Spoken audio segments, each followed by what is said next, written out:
Hai teman-teman, bayangkanlah seorang lelaki yang sedang mengangkut hasil perkebunan seperti kelapa sawit dengan menggunakan gerobak yang memiliki roda. Mengapa orang tersebut mampu mendorong gerobak beserta muatannya meski nampak muatannya begitu banyak? Apa yang diberikan atau dilakukan orang tersebut terhadap gerobak beroda? Dapatkah kalian menjelaskan fenomena tersebut? 1. Memindahkan benda. Jika orang tersebut mampu memindahkan kelapa sawit sejauh 100 meter, sedangkan satu orang lainnya hanya mampu memindahkan kelapa sawit sejauh 50 meter, menurut kalian orang mana yang akan lebih letih? Manakah orang yang lebih banyak mengeluarkan tenaga? Mengapa demikian? Yang dilakukan oleh orang yang mengangkut hasil perkebunan dengan gerobak beroda adalah bentuk usaha. Di dalam sains, usaha adalah upaya untuk memindahkan suatu benda atau beban pada jarak tertentu. Jika dirumuskan adalah sebagai berikut. W sama dengan F dikali S, di mana W adalah usaha dalam satuan Joule, F adalah gaya yang diberikan dalam satuan Newton, S adalah perpindahan benda dalam satuan meter. Jika kalian mencoba mendorong gerobak penuh yang berisi muatan sawit dengan gerobak beroda, akan tetapi gerobak tersebut tidak berpindah posisi sama sekali, apakah kalian telah melakukan usaha? Mengapa? Kita lanjut ke poin selanjutnya setelah memindahkan benda, yaitu 2. Daya. Jika seseorang mendorong gerobak berisi kelapa sawit dari tempat mula-mula hingga di penampungan sejauh 200 meter, maka orang tersebut telah melakukan usaha atau mengeluarkan tenaga sebesar gaya dorong dikalikan jarak tempuh. Selain besarnya gaya dan jarak, ada lagi variabel yang perlu diketahui yang berkaitan untuk efektivitas usaha yang dilakukan. Variabel tersebut adalah waktu. Jika ada 2 orang mendorong gerobak sawit dengan besar gaya dorong dan jarak tempuh yang sama, namun waktu yang diperlukan berbeda, maka kedua orang tersebut memiliki daya yang berbeda. Jika waktu yang diperlukan hanya sebentar atau singkat, maka daya yang dilakukan orang tersebut semakin besar. Bisa jadi untuk mempersingkat waktu, orang tersebut mendorongnya sambil berlari. Jika waktu yang diperlukan lebih lama, maka daya yang dilakukan orang tersebut semakin kecil. Orang tersebut mendorong gerobak sambil berjalan santai. Apakah yang dapat kalian temukan dari peristiwa tersebut? Agar lebih memahaminya, kalian bisa melakukan aktivitas 3.1 berikut.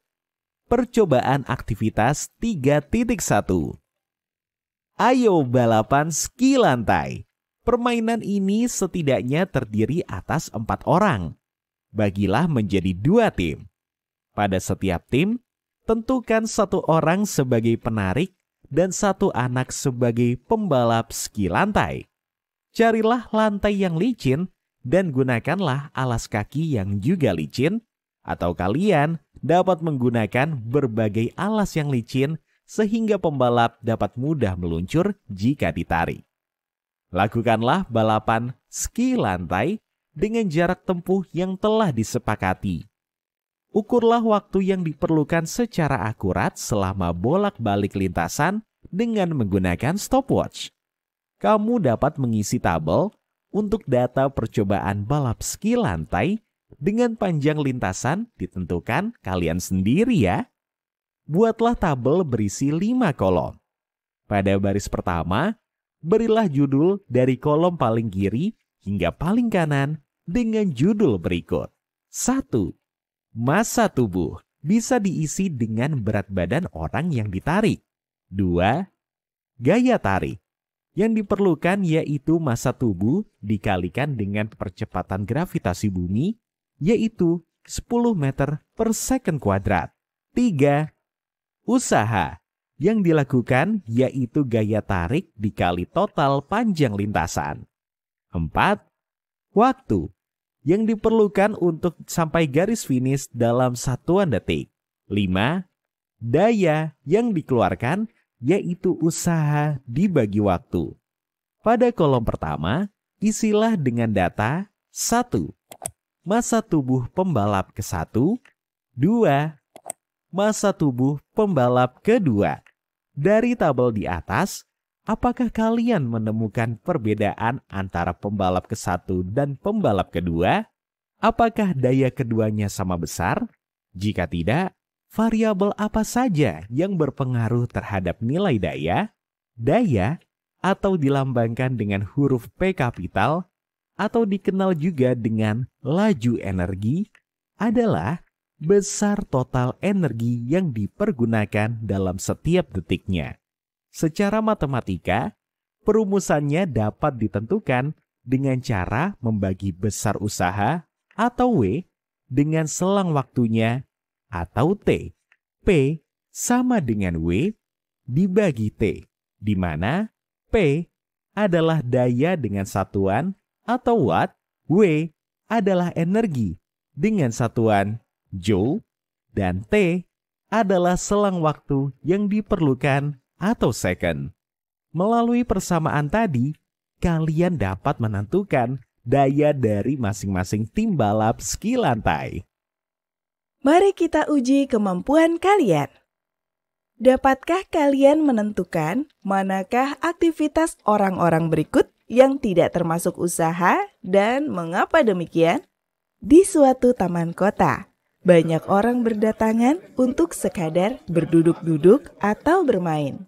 Di taman tersebut terdapat sebuah warung, gerobak, tempat untuk bersantai, dan tempat untuk bermain skateboard. Di salah satu gerobak, para pedagang sedang sibuk mempersiapkan barang dagangan mereka. Ada yang sedang mengangkat kotak bahan baku dagangan, ada juga yang sedang mendorong kotak berisi dagangan mereka. Di dekat gerobak, disediakan sebuah meja dan kursi untuk pengunjung yang ingin membeli makanan. Seorang pedagang asongan yang membawa kotak dagangan mereka di atas kepala menawarkan dagangannya pada orang-orang yang sedang makan. Di dalam taman juga ada orang-orang yang sedang bermain sepeda, bermain skateboard, dan ada pula yang sedang sibuk memotret suasana di sekitar taman dengan kameranya. Nah, teman-teman, apakah pembahasan tentang usaha dan daya tadi membuat kalian bertanya-tanya lagi tentang berbagai kegiatan di sekitar kalian yang termasuk usaha dan daya? Kalau kalian menemukannya, berarti kalian hebat. Di buku audio selanjutnya, kalian akan mendengarkan pembahasan mengenai energi. Penasaran kan apa itu energi? Yuk kita lanjut mendengarkan buku audio selanjutnya.